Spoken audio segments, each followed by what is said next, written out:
What's up, everybody, and welcome back to the show. Have you ever wanted something based on your life to be made into a movie, like maybe a specific event?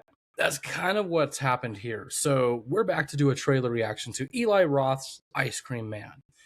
I don't know anything about this movie other than what I read about it, which is basically sounds like in a small town, right?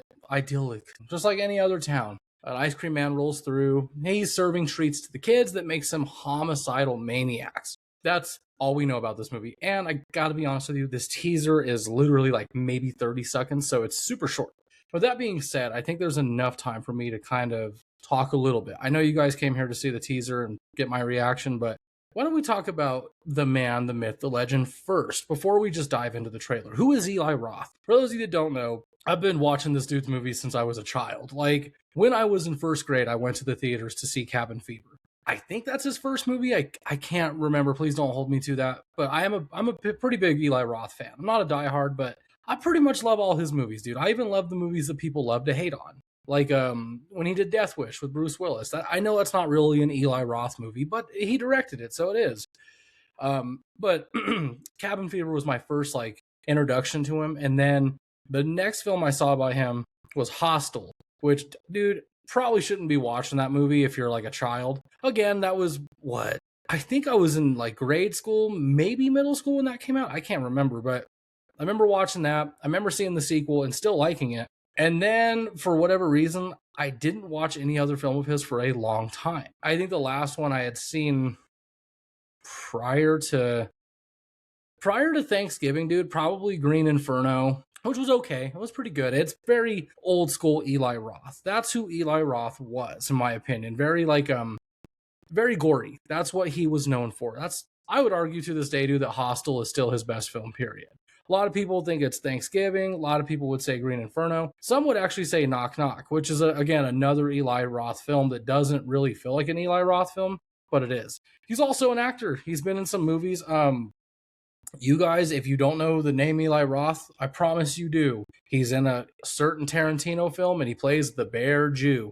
That's Eli Roth. He's the film director that made the teaser we're about to watch, as well as Thanksgiving and a bunch of other horror films. But that's what Eli Roth is known for. He just makes really gross, over-the-top horror films, and I like that. I mean, I'm not a fan of him as a person, obviously. Like, I don't know about you guys, dude, but I really don't dive into the personality of the people that I enjoy, like movie-wise. I don't want to know anything about you as a person. Like, you're just an actor and this is just strictly entertainment. So I don't dive into like the background stuff of a person. Little things, yes. Like, I do like hearing what inspired them. Like, I love Eli Roth's History of Horror. If you don't know what that is, check it out on Spotify. I saw it on Shudder, but it is on Spotify as well. And it's basically just him interviewing a bunch of different famous horror alumni, if you will. So, like, you know, you've got Robert Englund in there for one. Tarantino's in there just to do kind of talks about sequels. And, you know, when you hear his voice, when you hear the way he talks, you're like, yeah, this guy was born to make horror films. This is what he was supposed to do. And I would argue that he's one of the greats. I know a lot of people think it's Zach Kreger and damn it, I can't remember the other guy's name. The guy that did The Monkey and Keeper. He's a new name that people are just ranting and raving, but they're saying him and Zach Kreger are like I guess like they're the leading voices in horror these days. And maybe that's true, but I've always thought I've always thought that Eli Roth was kind of the modern voice. And he's older now, obviously. I'm pretty sure he's 40, maybe 50. I don't know. Maybe I'm guessing wrong and he's like early 40s. I could be saying he's old as shit, but I'm just going based off the fact that I was in first grade watching his movies and I'm a 33-year-old man. So he's definitely older. Maybe he was the voice in the 2000s when I was growing up, but I still view him as the voice of horror today. At least one of. Like, yeah, those are, you know, Weapons is a good movie. What else did he do? Barbarian. Barbarian's great. I would argue Barbarian's better. Kreger's made some good movies too, or Kreger. The other guy, I can't remember his fucking name. Long Legs, that one. God, I can't believe I don't remember this man's name. It's literally on the tip of my tongue. But Long Legs, Keeper, The Monkey, and I know he's got another one coming out as well. You know, they're good films, but I'm going to get attacked for this. I already know. I'm expecting it to happen, so it is what it is, whatever. I would argue that none of those movies stand even close to Eli Roth's past films. Just saying, that's my opinion. But I've talked a lot about Eli Roth, the man, the myth, the legend. So let's check out this trailer for Ice Cream Man. Don't know when it comes out, but we're about to find out. Baleen Bay. All right. Yeah, dude, that kid's smart. Stay the fuck away from that truck. Ooh. Oh, hell no. Oh, shit. Ooh, that was pretty cool, whatever that was. Oh, God. August 7th. So it appears we have to wait August 7th. That really was a short teaser. Not a lot was thrown at us except for lots of little peeks of like pretty cool shit that's coming. So there's that. I'm gonna be honest about something.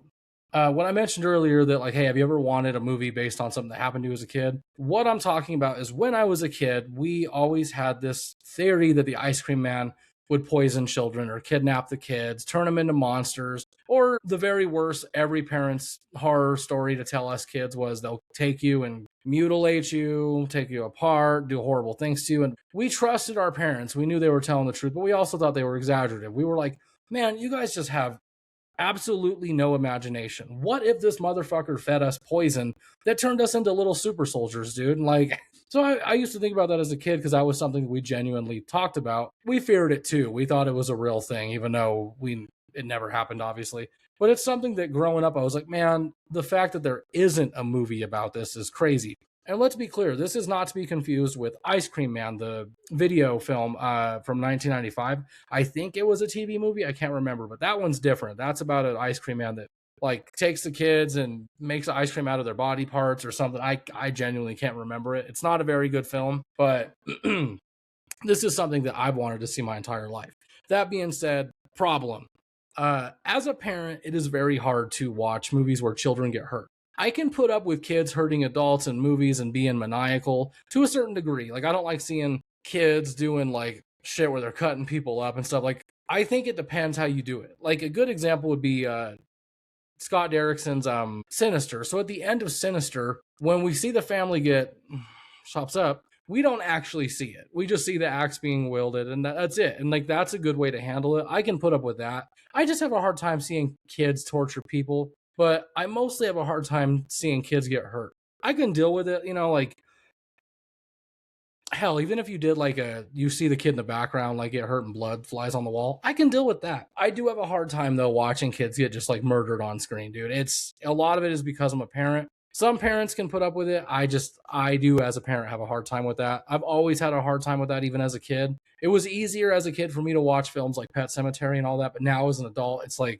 there are certain scenes I gotta skip. It's still a good movie, but I wish I wasn't like that. I know how crazy that sounds, but there's just something in me as a parent that it does stop me from enjoying a movie. So it's like, fuck, I hope this doesn't do anything like that because I do want to see this. I'm so excited. Hell, maybe I could just close my eyes in the theater, dude, the whole time. I tried doing that with Terrifier 3 and it just didn't work. But Eli Roth's Ice Cream Man, are you going to see it? Comment below, let me know.